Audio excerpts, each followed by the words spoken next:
everyone, this is Miss Time Bunny, and today I'm going to be doing a little review on Ghostwatch, which was created by the BBC. So those of you that do know about it will obviously be like, oh, I remember that, but those of you that don't, I'm going to give you a quick overview. Basically, it was like a mockumentary kind of film based in a supposedly like haunted house, and it was shown on October 31st, 1992. So yeah, because there was a lot of like sort of well-known presenters and personalities involved with it, like Michael Parkinson and Sarah Green and her husband Mike Smith, and also Craig Charles. So, which kind of gave a bit of legitimacy to it, because people who obviously weren't aware that it was fictional thought, oh well, if they're involved, it must be legit, kind of thing.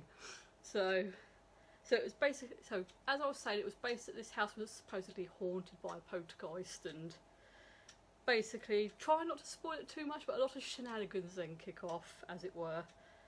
So it was written by Stephen Falk, and basically, as I said, because of people not realising it was fake, a lot of people got like sort of upset by it, made complaints, and obviously the BBC just ended up getting a lot of shit thrown at them for it, because of like, everyone was like, we thought it was real, you sort of like portrayed us, you know, sort of like you got us on one, it wasn't fair, kind of thing, you know, and they got quite angry about it, which led to Ghostwatch actually being banned for 10 years, believe it or not. I think it was like yeah, it was actually banned for like, I think, yeah, 10 years, because it wasn't officially released on VHS or DVD until 2002.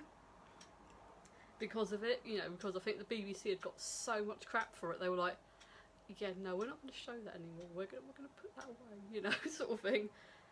So yeah, there was like, yeah, so the public had a bitch fit, a lot of the tabloids at the time had a bitch fit, because of obviously how it's portrayed, and, you know, sort of not very nice things were happening to people, and everyone was like, you basically fooled us, and that wasn't a nice thing to do.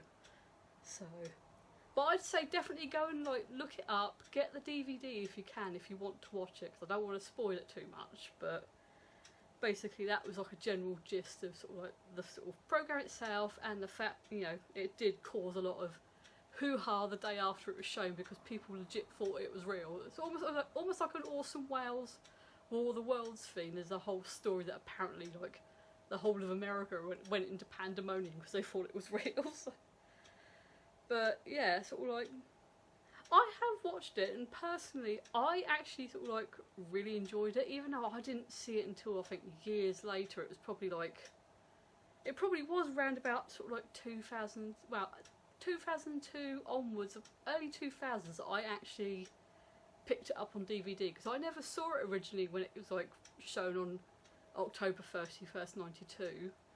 I thought, I don't know why, but for some reason I wasn't at home, you know, I didn't see it, so I completely missed it when it originally aired. So obviously I went and got the DVD like years later, and went into it basically knowing it was fake and it was like a mockumentary, and I thought, it's going to be fine.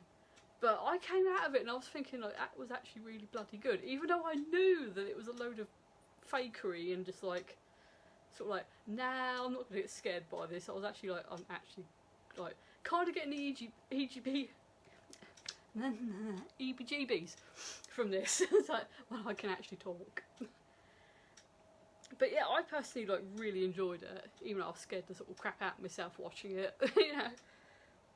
So yeah, it was good. I really liked the story behind it, where they obviously had this traditional sort of kind of like haunted house feel to it, and you go in thinking like, oh, you know, is this family legit being haunted by a poltergeist, or are they just trying to pull a fast one to get attention? And as it goes further in, you kind of think, oh shit, hang on, you know, it's starting to kick off a little bit now. And of course then, like, you know, stuff starts kicking off back at the BBC studio and in the house, and it all just goes to pot, and it was like, whoa, that all just completely escalated, what the bloody hell's going on, you know?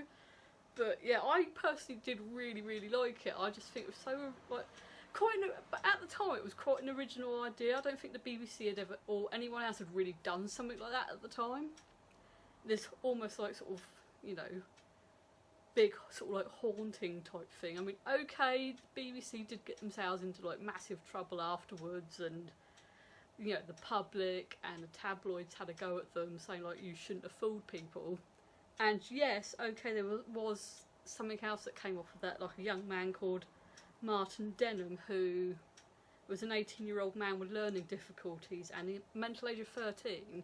Unfortunately, they sort of like, he did commit suicide a few days after this happened, and I think his parents felt very much it was because of the show that he did it. You know, that's an awful shame that happened, but at the same time it's kind of like, well, if you knew your son had learning disabilities and that young mental age, you know, should he have really been watching in the first place, you know? I mean, don't get me wrong, don't start having, like, lynching me for that, because I have worked with people with mental disabilities, but it's just more being aware of what, you know, they get exposed to, sort of thing. You know, you have to be very careful, unfortunately, which I think in this situation, unfortunately, probably steps weren't taken or whatever, and he did sadly kill himself. So I think it's because of situations like that and other people getting frightened and thinking it was real, that's why they got that massive backlash. So, but I sort of like, I really did enjoy it, to be honest. So if you can get a hold of it, you know, by all means do. You know, I think it's just one of those perfect sort of like Halloween type things where it was like, you know, I think if you want to be sort of spooked, you know, sort of go for it, because like the story is great, you know.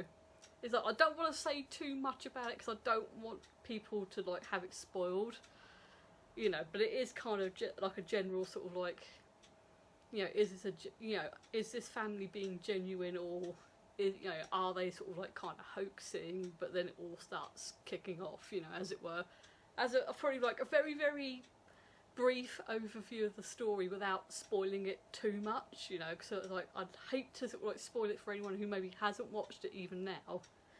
So yeah, I mean, if you can track down the DVD or whatever it's available on, or even if you can get a VHS copy and you have a player, go for it. Yeah, I would recommend getting it, because it's like, I enjoyed it. Unfortunately, I gave away my DVD copy to someone and I never got it back, so. But I might see if I can maybe find other means of getting hold of it, because I might watch it again this Halloween, because like, just to scare the shit out of myself. So, but yeah, personally it got a thumbs up from me, because I did actually, like, even though I went into it knowing it was like fake, I really enjoyed it. So, but yeah, I would personally recommend. Bunny gives it a thumbs up, unlike Dead Set, which it was like, you know, I didn't enjoy that. But that's all talked about in another video, so go and watch that. But until the next video, I'm going to end here. Hope you enjoyed my little review. So yes, it's a case of I liked it. Yeah. So until next time, I will see you all again soon. I hope you enjoyed the video.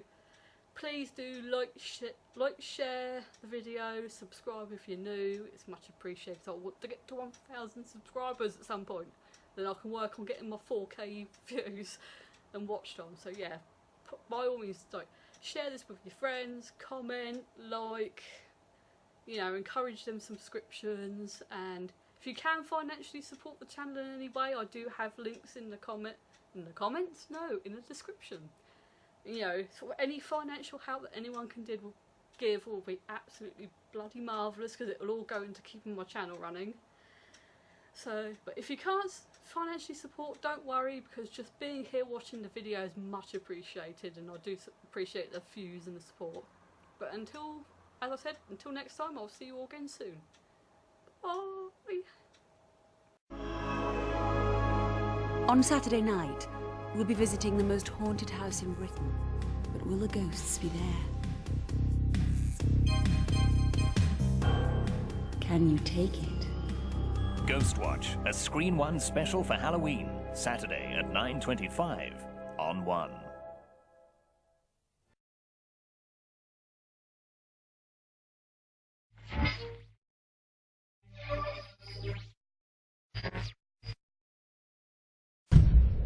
What you're about to watch was made for TV. And I just thought it was the most exciting and sensational idea. None of us had the slightest premonition of what was going to happen. And she told me the idea of it being sort of kind of War of the Worldsy. I mean, I remember being terrified when this bloody great big red blotch appeared in the studio. Now, the whole reaction from within the BBC, particularly the press department, will be different. They would be dancing with joy. And I'll bet you there are people who are out there writing and directing stuff now as a direct consequence of that show.